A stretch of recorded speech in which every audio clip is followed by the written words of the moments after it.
Hello students, welcome you all to this English class. Hope you all are fit and fine. Let's discuss summary of the chapter Indigo.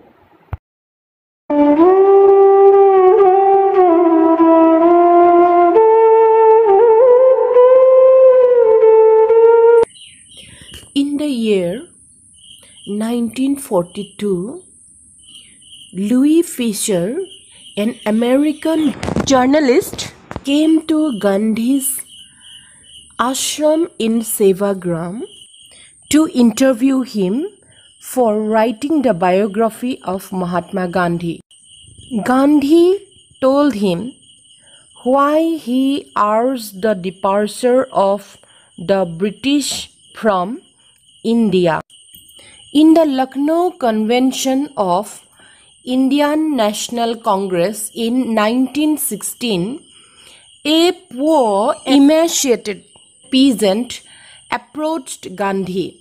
He was Rajkumar Shukla. He convinced Gandhi to visit the place called Champaran. Rajkumari ancient arrangement. The Champaran farmers were called sharecroppers who cultivated the land of the British landlords, and as a rent they had to plant indigo in the 15% of the land and submit to the landlords. This was a very ancient arrangement. Now watch this video. We, the English landlords, own the large estates of cultivable, fertile land in the district of Champaran. And we make the Indian farmers of the Champaran district work as tenants in our lands and grow indigo. In the 15% of their holdings of the land, and surrender the entire indigo harvest as rent. Yes, I do agree. But you see, the 15% of the holdings, we make them plant indigo and surrender the entire harvest as rent. And it is a very long-term contract. Now where the problem is? But Germany had developed synthetic indigo recently. This synthetic indigo is very cheap. And when the same item is available at a cheap price, who will buy our costly indigo? Oh, really? It's a critical problem. Oh, we can solve the problem. Since the farmers themselves are not willing to plant indigo in the 15% holding of the land, tell them if they want to get relieved from the indigo plantation, then they have to pay us compensation. But if they will know the fact, then? Gosh, these poor illiterate farmers. How can they get the information if we do not tell them?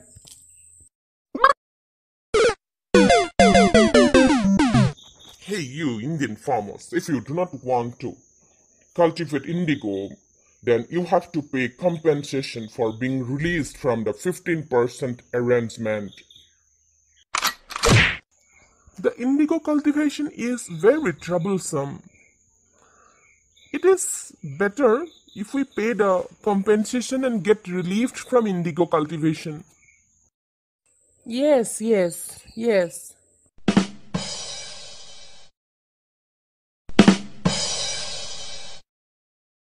We are cheated. We are cheated by the English landlords.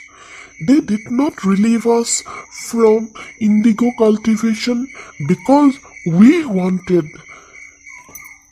It is because Germany had invented the synthetic indigo. Therefore, they did not want to continue the cultivation of indigo. We should get our money back. And those who did not pay till now, they should never pay this compensation. But they're hiring thugs, they're threatening. If we will not pay the compensation, then we are physically assaulted. Oh, we should go to law court and ask for justice. But the law court is also for the people who are powerful, who will hear our cry. There is someone who will help the poor farmers. I will go to him and ask for help.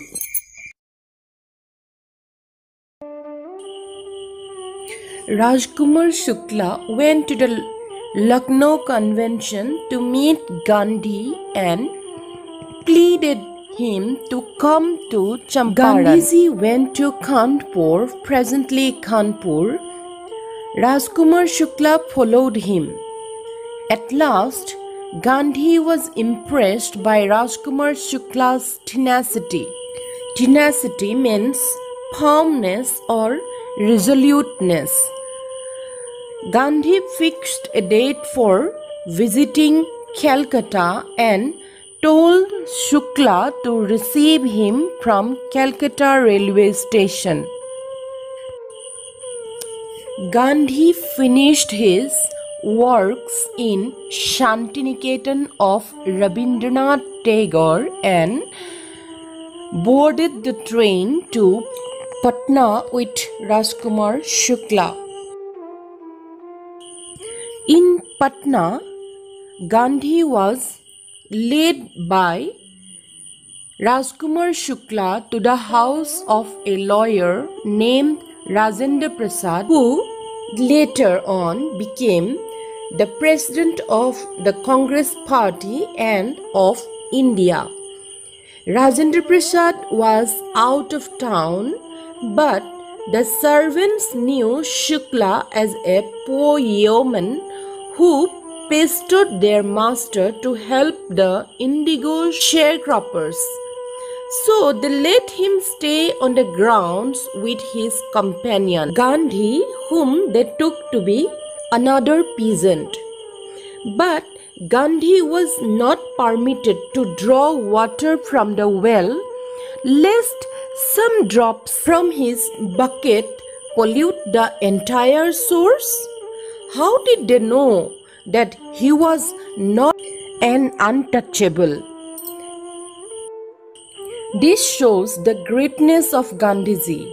He belonged to Vaishnav Brahmin caste, but since he was accompanied by Shukla, he did not disclose it.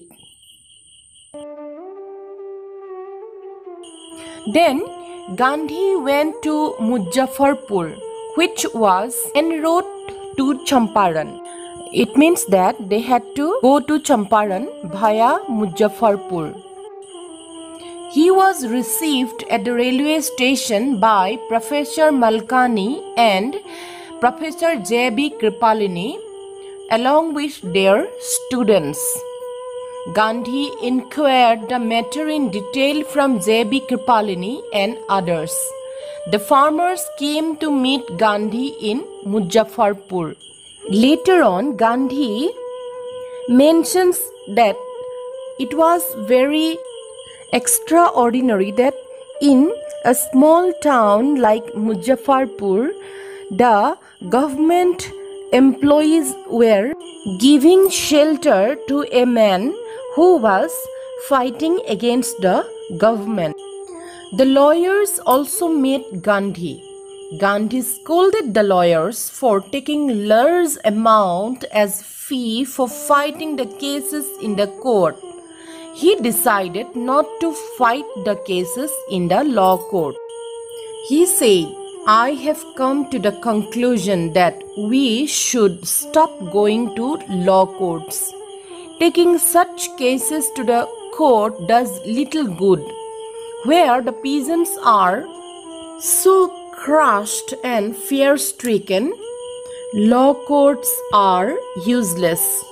The real relief for them is to be free from fear. He went to the secretary of the British Landlords Association.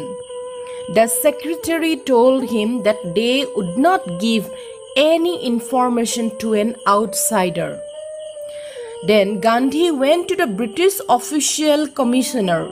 The commissioner proceeded to bully him and advised to leave Tirath. Gandhi did not leave. He wanted to go to see a peasant who was maltreated by the British landlords. Gandhi was not allowed to go there. He was given a written order to leave Champaran. Gandhi signed the order but wrote that he would disobey the order. In consequence, Gandhi received a summons to appear in the court next day. All night Gandhi remained awake. He telegraphed Rajendra Prasad to come from Bihar with influential friends. He sent instructions to the ashram. He wired a full report to the viceroy. The next day, the whole Motihari town was black with peasants. The peasants wanted to help Gandhi. The British authorities were helpless in front of the gathering of peasants at the court.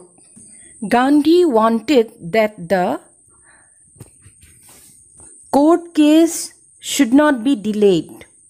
He pleaded that he was guilty. He also said that he had two duties. As a good citizen, he had the duty towards the authority, and as a good human being, he had the duty towards humanity. He decided to opt for the duty towards humanity.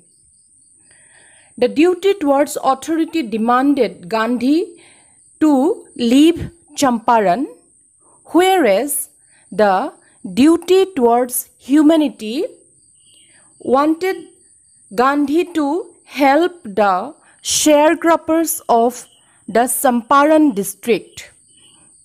The sharecroppers needed his help, and so he decided to do the duty towards humanity.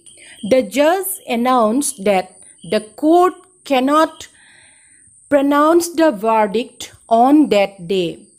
Gandhi was advised to take bail. Gandhi refused to take bail.